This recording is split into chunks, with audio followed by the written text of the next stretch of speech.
Sonic Boom! Sonic Boom! Sonic Boom! Shooting!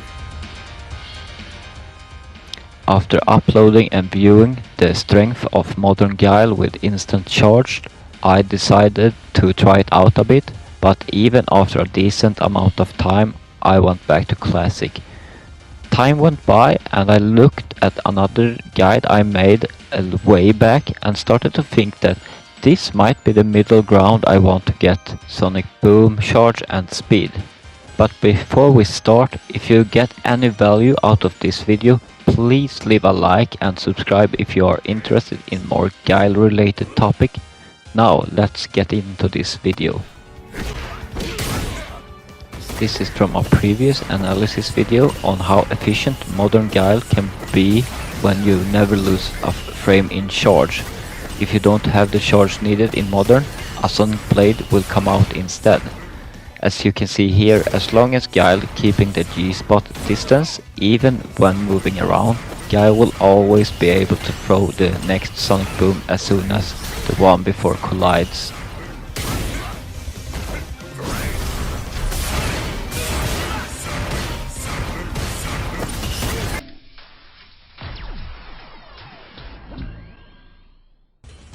So if I try my best in classic to get the charge needed all the time, I will mistime it from time to time and need to start charging again. Being close to the 45 frames all the time can be tough to always be on the right side of the charge, even when you have thrown thousands of Sonic Booms. So what if I could do something that makes this easier to be more consistent of? And this is where the old guide I mentioned becomes relevant. So the setting we will put on is button release input on. This is also called negative edge. By holding a button down and releasing it combined with a special move input, the move will come out this way instead. You can still choose to press as you normally do also, so this is just an extra layer on top of what you already could do. But if you hold and release with, for example, 44 frames on a Sonic Boom attempt, nothing will happen.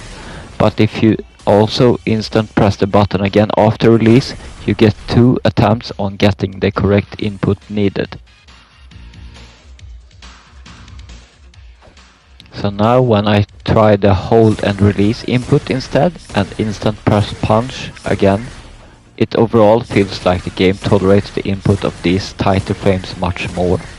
So if I could try this with heavy punch, I will get the crouching heavy punch and not the dangerous spinning back knuckle that I normally don't want to get.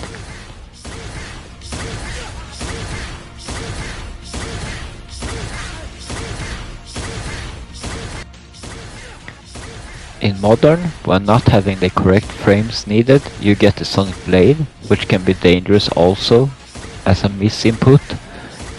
So you can choose to play with negative edge on modern too, but it might be harder to hold and release with modern controller layout maybe.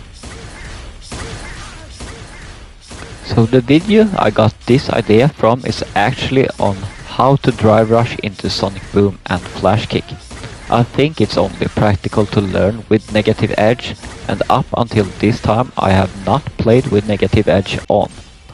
But after practicing this hold and release, I will continue on using negative edge.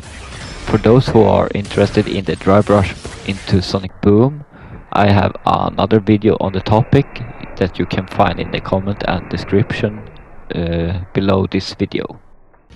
There are some usage of this technique, and I will show some examples on how drive rush flash kick can be used. This is not by any means easy to perform and perfect. There are a few players trying to perfecting this technique like Dagger G is doing here. So when we practice this, we can just put the dummy in the corner and start holding and release from around this so-called G-spot range, which is another topic I talked about in my Sonic Boom Part 2 guide.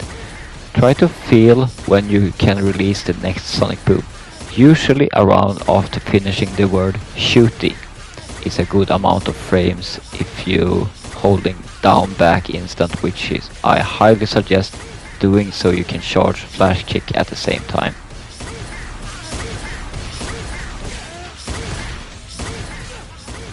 You can hold each separate punch button also and just release the one you want to get out. I don't recommend doing this, but it's an option for you to have.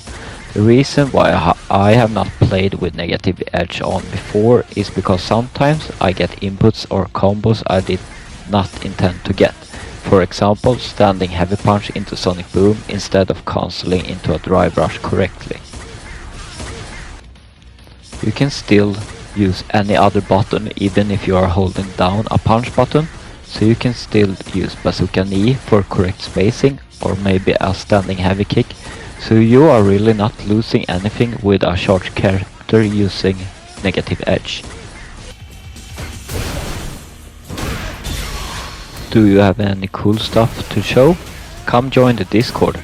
Here you can talk to other players around certain topics that you are wondering about, or just share your story and experience being a Guile player in Street Fighter 6.